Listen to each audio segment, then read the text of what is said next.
योग अभ्यास शुरू हो जाता।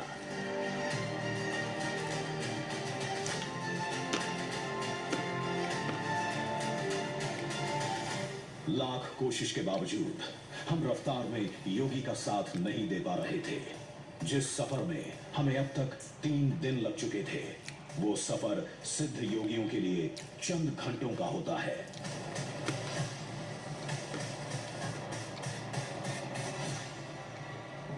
हमें सब कुछ कैमरे पर रिकॉर्ड करने की बेकरारी थी और योगी को मंजिल पर पहुंचने की जल्दी।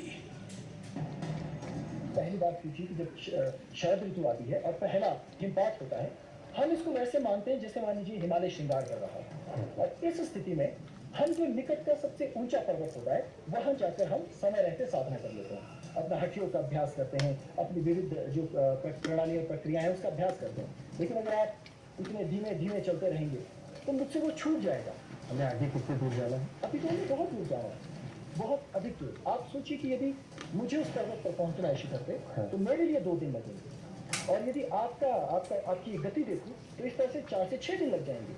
तो ये हमारे लिए बहुत एक तरह से एक बहुत परेशानी वाला कार्य हो जाएगा।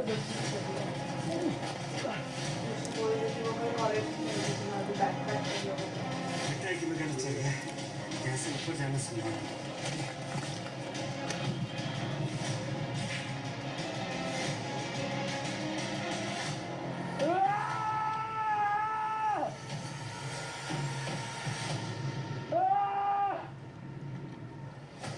योगी की चेतावनी मिलने के बाद हमने पूरा जोर लगाया, थोड़ी रफ्तार भी बढ़ाई, लेकिन बर्फीले दलदल को हमारी रफ्तार मंजूर नहीं थी।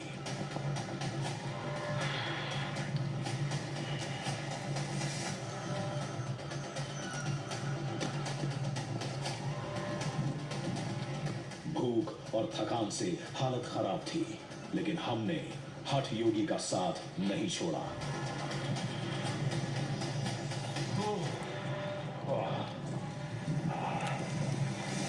बर्फ के पहाड़ पर भी गला सूखता जा रहा था। पानी नहीं मिलता तो बर्फ खाकर काम चला लेते।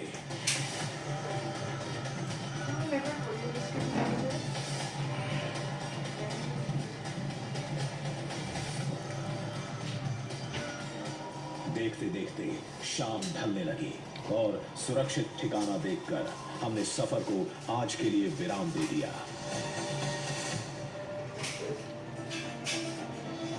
हमने बर्फीले पहाड़ के बीच ही अपना आशियाना सजा लिया और हठ योगी रात की साधना के लिए किसी गुफा की तलाश में निकल गए, इस वादे के साथ कि सुबह की पहली रोशनी होते ही वो हमें टेंट के बाहर मिलेंगे और आगे का निर्णायक सफर शुरू होगा।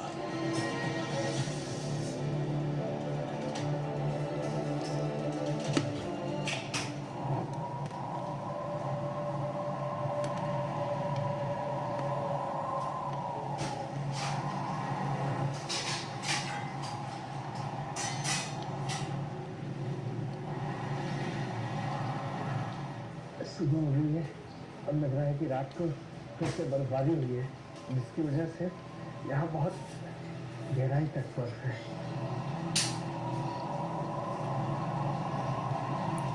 हठ योगी कहीं नहीं दिखे। सोचा किसी गुफा में होंगे, किसी साधना में लीन होंगे। योगी जी कहाँ है? योगी जी!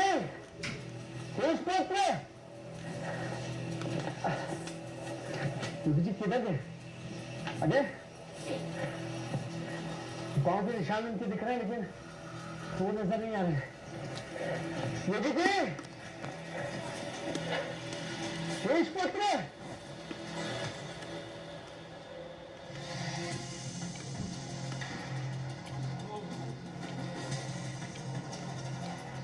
हमारी छटपटाहट बढ़ती जा रही थी।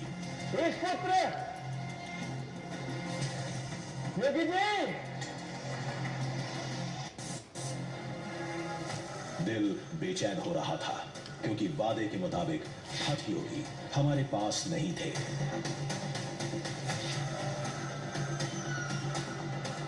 योगी जी के पांव के निशान यहाँ दिख रहे हैं, लेकिन ये ऊपर हिमालय की और ऊंची चोटियों की ओर जाते दिख रहे हैं।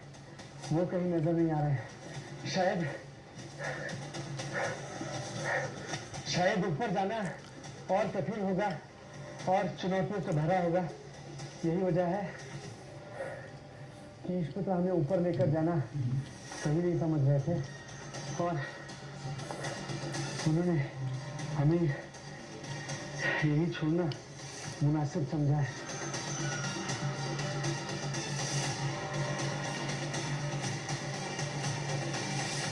हमने बहुत खोजा लेकिन हठयोगी नहीं मिले। पांव के निशान आगे बर्फ में जाकर गायब हो गए थे। अगर अब पीछा करते तो भटकने का डर था।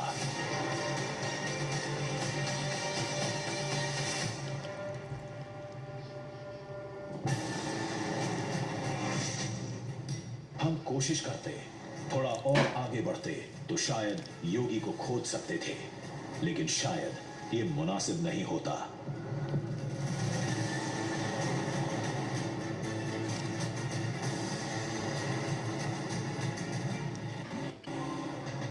ख्याल आया कि शायद योगी हमें जानबूझकर यहां छोड़ गए थे। शायद वो आगे के सफर में हमें साथ ले जाना नहीं चाहते थे।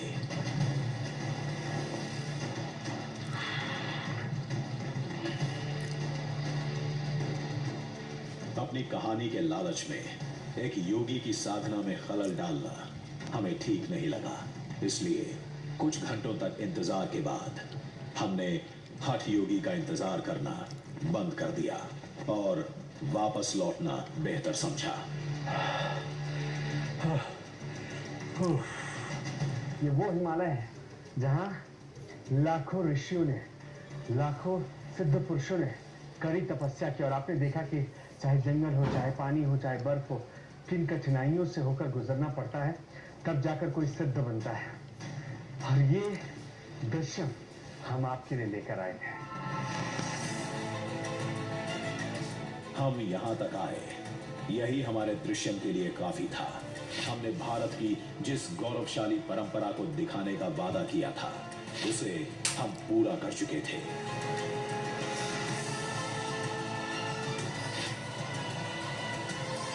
हमने देखा हिमालय के जंगलों से लेकर बर्फीले पर्वतों तक तपस्या, साधना, योग, जो भारतवर्ष की सदियों पुरानी परंपरा है, उसे ऐसे तमाम हठ योगी आज भी हिमालय के सबसे कठिन इलाके में कैसे जिंदा रखते हैं।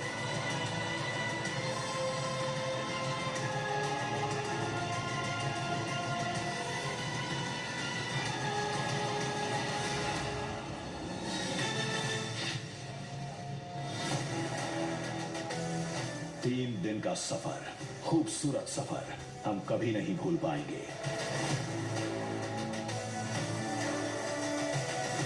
न वो जंगल, न वो साधना,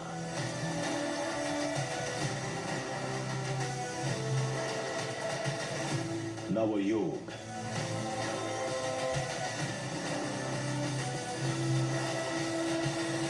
न वो योगी।